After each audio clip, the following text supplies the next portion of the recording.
Exercise हो गई थी शायद, पिछली वाली है ना 13B, तो आगे जो है B हो गई थी, तो C कहाँ से आ गई बात? C तो आगे आएगी ना, पहले नालायक आगे ज्यादा बोलते हैं। अब इसमें थोड़ा सा आगे समझ लीजिए पहले। प्रतिदर्श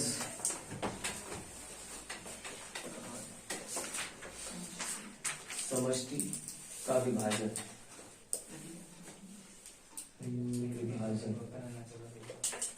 पार्टीशन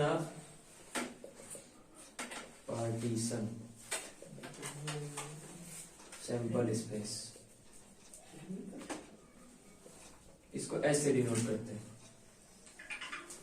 है ना। अब क्या है इसमें देखिए, कोई जैसे मान लेते हैं कि कोई हमारे पास सैंपल स्पेस दिया हुआ है, ये सैंपल स्पेस है, या इस पे न मान के मान लेते हैं ट्रायंगल रेक्टेंगल पे दिया हुआ है इस तरीके से, ये सैंपल स्पेस दिया हुआ है।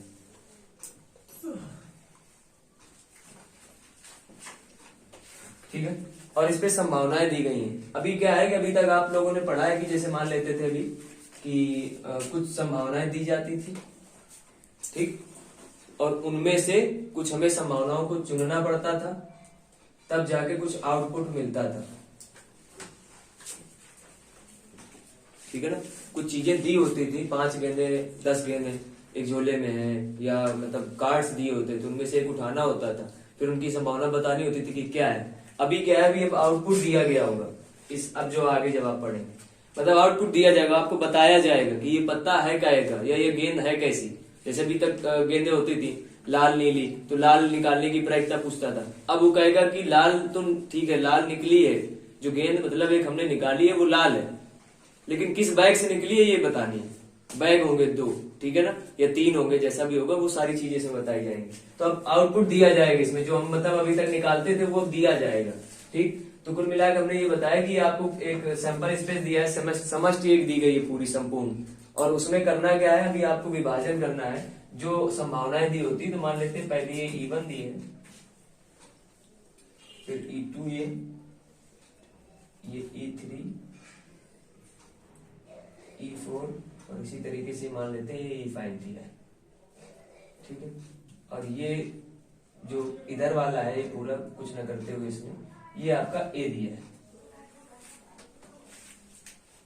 ठीक, ये पूरा जो दिया है ये A दिया है। इसमें एक चीज बस ध्यान रखनी है, जब भी हम प्रतिदर्श समष्टि का विभाजन करेंगे तो इसमें ये याद रखना है कि जो E1 है, E1 मतलब जो है E1 की वैल्यू मान लेते हैं, जैसे E1 और E2 दिया गया होगा, या E1 दिया है तो E1 की वैल्यू जैसे 1 और 2 है, तो E2 होना चाहिए, E2 जो होगा वो 3 4 होगा, इस तरीके से E3 5 E4, ठीक है ना, 6 7 E5 8 9, मतलब कुल मिला के हमें इनमें से एक भी इंटरसेक्शन वाला पार्ट नहीं मिलेगा जब भी हम प्रतिदर्श समष्टि का विभाजन करेंगे। ठीक है ना, मतलब सारे जो भी जितनी भी संभावनाएं होंगी वो अलग होंगी, एक भी मैच नहीं करनी चाहिए एक दूसरे से। उभयनिष्ठ भाग कॉमन जो सेक्टर होता है वो नहीं मिलना चाहिए इसमें प्रतिदर्श समष्टि में। ठीक, पहली बात। तो अब अगर इसमें हम प्रोबेबिलिटी ऑफ ए अगर निकालना चाहें तो ये चीज समझनी है, क्योंकि अब इसमें क्या नहीं होता, इंटरसेक्शन होता नहीं। तो यहां से एक बात पता चल गई कि अगर हम कुछ भी निकालें, मान लो E1 और इंटरसेक्शन E2 निकालें, देखिए E1 E2 क्या है ही नहीं कुछ, फाई है ना। ऐसे हम अगर E3 निकालें, इंटरसेक्शन E5 कह दें, या कुछ भी जो भी मतलब जितने भी हमारे पार्ट्स दिए सब में, क्या हमने ये जो काटा हुआ है एरिया, क्या ये E5 या E2 मिल रहा है कहीं पे? कॉमन है? नहीं है। E4 कॉमन है? नहीं है। E3 कॉमन है? नहीं है। कुछ भी कॉमन नहीं है। ठीक है ना, कोई भी चीज कॉमन नहीं है इसमें से। तो हम इनमें ये कह सकते हैं कि अगर मान लेते हैं ये इसकी जगह पे EI कर ले और intersection EJ is equal to 5, एक चीज यहां से हमको पता चलेगी। ठीक, कि कोई भी घटना हमारे पास दी गई होगी वो कभी भी उनका कॉमन सेक्टर नहीं मिलेगा, रिक्त रहेगा, वो फाई रहेगा। ठीक है, और आई और जे का मतलब ये 1 2 3 4 5 इनसे नंबर आप, ठीक है ना, जितने भी हैं आई और जे में।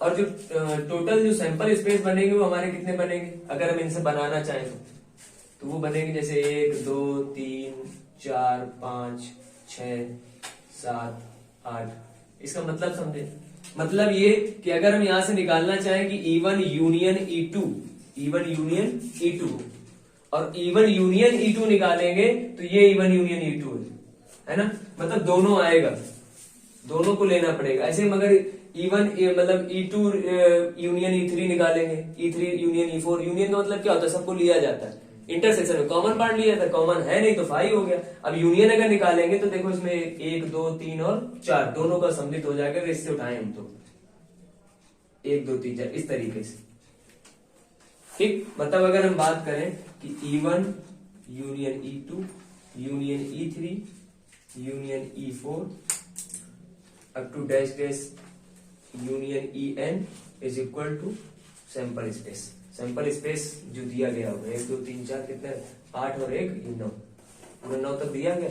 या अगर हम यहाँ से सैंपल स्पेस उठाना चाहें तो यहाँ कितना बनेगा, यहाँ बनेगा केवल S इज इक्वल टू 1 2 3 4 और 5, क्योंकि कितने 1 2 3 4 5 ये सैंपल स्पेस बन जाएगा, ठीक। यहाँ तक सबको समझ में आया। और अभी एक चीज और इसमें ये समझनी है कि जो भी हमारा ये जो I और J जो लिखा है ये कभी इक्वल नहीं हो सकता है, कभी आपस में बराबर नहीं होगा, मतलब कभी आपसे E1 इंटरसेक्शन E1 नहीं पूछेगा, ठीक।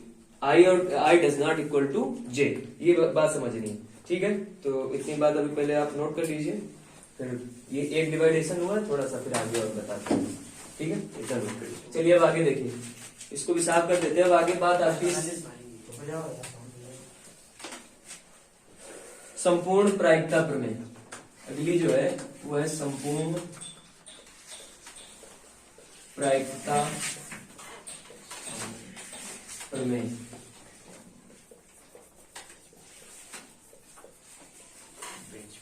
टोटल प्रोबेबिलिटी है, total theorem of probability, total theorem of total probability, गलत लिख गए ना, थ्योरम ऑफ, थोड़ा इंग्लिश में कच्चे हैं ना, थ्योरम ऑफ टोटल प्रोबेबिलिटी मतलब ये है, ठीक है। अब इसमें करना है नाम सही बता, अभी तक क्या था, अभी उसमें हमने किया केवल किसका किया था, सैंपल स्पेस का, प्रतिवर्ष समष्टि का विभाजन किया था केवल, ठीक है ना। जितनी प्रतिवर्ष समष्टि दी गई होगी ऐसे संपूर्ण प्रायिकता का विभाजन करना है। तो समझिए हमने एक सैंपल स्पेस लिया, ऐसा ना लेके वैसे ही लेते हैं जैसा अभी तक लिया, क्योंकि इसके अंदर भी बनाना पड़ेगा अभी ये। और इस पे जो है ये हमने E1 लिया, ये E2 लिया, ये E3 लिया, E4 लिया, E5 लिया,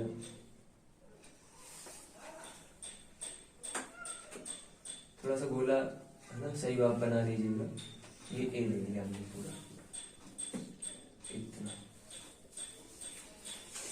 ये A हो गया, ठीक है। अब एक चीज यहाँ ये समझनी है कि ये पार्ट छूटा नहीं पूरा है ना, इस तरीके से बना लेना इसको अपना, ठीक है, समझ जाइएगा। ये जो पार्ट दिया है ये वाला, इसको हम क्या बोलेंगे, ये जो पार्ट दिया है इसको हम क्या बोलेंगे, क्या इसको हम A इंटरसेक्शन E1 नहीं बोलेंगे। ये जो पार्ट दिया है ये A और E2 का वेनिस्ट है, इसको A intersection E2 common sector समझ, सेम यहाँ पे भी, ठीक है। A intersection E3, A intersection E4, A intersection E5, ये मिलेगा। और अभी हमने पढ़ा था कि अगर मतलब इनका जो होता है वो यूनियन होता है, अगर हम प्रोबेबिलिटी ऑफ A निकालना चाहें तो हमारी जो प्रोबेबिलिटी ऑफ A निकलेगा वो निकलेगा E1 यूनियन, क्यों भाई, E2 union E3 union E4 और यूनियन E5, ठीक है। अब इसमें करना क्या है, करना ये है कि अब हमें अगर प्रोबेबिलिटी इनकी निकाली तो क्या E1 को, अभी हमने बताया कि E1 को हम लिख सकते हैं प्रोबेबिलिटी ऑफ, अगर E1 लिखें यहाँ जो भी बात आएगी ये प्रोबेबिलिटी बनेगी इनकी, तो यहाँ ब्रैकेट लगा के चाहते हैं कि प्रोबेबिलिटी ही लिख ले सीधे सीधे, तो प्रोबेबिलिटी ऑफ अगर इवन बनेगा तो सीधे सीधे हम इसको कह सकते हैं कि probability of A is equal to probability of A intersection even, ठीक है। फिर यूनियन ये वाला probability of A intersection E two, फिर union probability of A intersection E three, फिर यूनियन थोड़ा सा लिख लें probability of A intersection E four, union probability of A intersection E five. इतनी बात समझ में आ गई कि नहीं आ गई? ठीक। और अभी क्या है, अभी हमने देखो पढ़ा, क्या पढ़ा पिछली क्लासों में कि probability of A union B is equal to होता है probability of A plus probability of B minus probability of A intersection B. यही पढ़ा। और ए इंटरसेक्शन जब बी इसमें पढ़ा है तो हमें पता होना चाहिए कि जब हम ए इंटरसेक्शन बी, मतलब अब ये ए नहीं है, यहाँ ई है, E1 E2 E3 वाला चलेगा। और जब E1 E2 E3 चलेगा तो हमें पता होना चाहिए कि इनमें इंटरसेक्शन तो है ही नहीं ना, फाई था भी हमने बताया। अगर इनका इंटरसेक्शन कभी भी हम निकालेंगे तो क्या निकलेगा, फाई निकलेगा पूरे का। और आई और जे कभी डज नॉट इक्वल टू होंगे, ठीक है ना, इक्वल भी नहीं होंगे और जीरो भी नहीं होंगे कभी, ये भी ध्यान रखना। जीरो से हमेशा बड़ा रहता है, ठीक है, जो भी आएगा। तो करना क्या है इसमें कि हमें अब इसकी जगह तो हमें पता चल गया कि अगर हम probability of A intersection B करें तो ये होता है हमारा फाई, और जब ये फाई होता है तो हमारे पास केवल और केवल अब बचा A union B is equal to probability of A plus probability of B. कुल मिला के जहां जहां यूनियन है वहां क्या लग जाएगा, प्लस लग जाएगा। इतना बताना हमारा काम था। तो हम लिखेंगे probability of A is equal to probability of A intersection E one plus probability of A intersection E two, फिर plus probability of A intersection E three, फिर plus probability of A intersection E four, फिर plus probability of A intersection E five. इतनी समझ में आ गई? ठीक है, चलिए इतना पहले नोट करिए फटाफट आराम से, ये भी साफ कर दीजिए। टेस्ट होंगे 20 नंबर के लिए। इसको जो है क्या कहा था, ए इंटरसेक्शन ई वन, और ये तो वही लिखा है। अब अभी हमें एक चीज हमने पढ़ रखी पिछली क्लास में कि अगर हमसे पूछा जाता था probability of A upon E one is equal to, तो होता था probability of A intersection E one, probability of, होता था भाई, यही तो होता था। और ये जब होता था तो हमें यहां से वैल्यू किसकी चाहिए, ए इंटरसेक्शन ई वन की। और जब probability of A intersection E one की वैल्यू चाहिए तो ये वाला इधर चला आएगा, तो बन जाएगा probability of A by E one और इनटू में प्रोबेबिलिटी ऑफ ई वन, ठीक है। ऐसे ही हमारा बन जाएगा probability of A intersection E two के लिए, सभी के लिए बन जाएगा, सबका लिख लेते हैं। तो इधर ये हो जाएगा probability of A by E one, probability of E one plus up to dash dash probability of A by E five और इनटू में प्रोबेबिलिटी ऑफ ई फाइव, ठीक है। ये बनेगा probability of A is equal to, कुल मिलाकर समझ में आया। अब अभी क्या है, अभी इसमें थोड़ी सी बात और समझते हैं।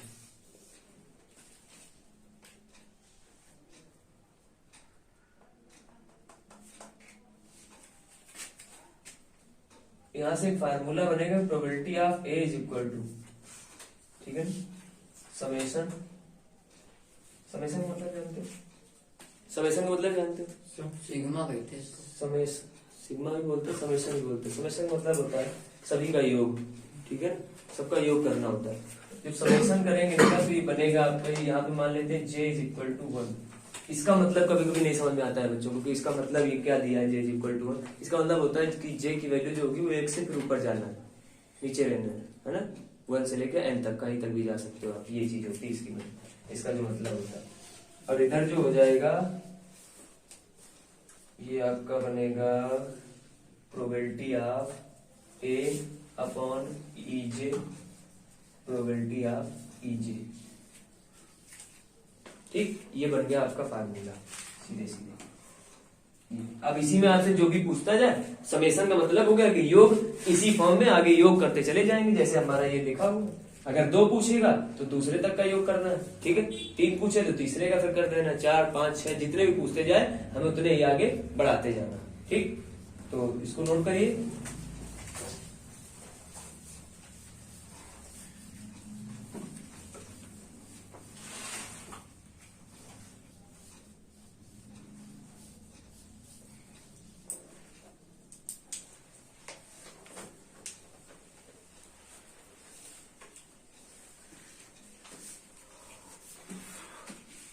इसके ऊपर और एन जरूर लिख देना ना, 1 से लेकर एन तक, ये बस, ये आपका पूरा पूरा फार्मूला आ गया।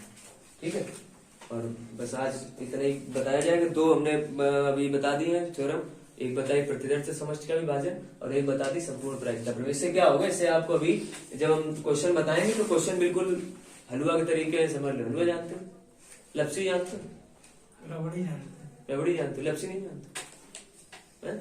बुढ़े लोगों को चटाई जाती है भाई, वो जब रोटी खा नहीं पाते हैं तो दांत जब बूढ़े हो जाते हैं तो उनको जो है बढ़िया लपसी बना तो तुम अरे चाट ले, पेटो भर जाइए आराम से और ज्यादा दिक्कत नहीं मिलती खाने में। आगे आएगी वृद्धावस्था तुम्हारी भी, टेंशन न लो। तो तुम्हारे जमाने में तुम लोग चाहो भी छुटक जाओ करियो, सीधे चाहो ये हो ना छुटक जाओ करियो का, तो कोई दिक्कत वाली बात नहीं।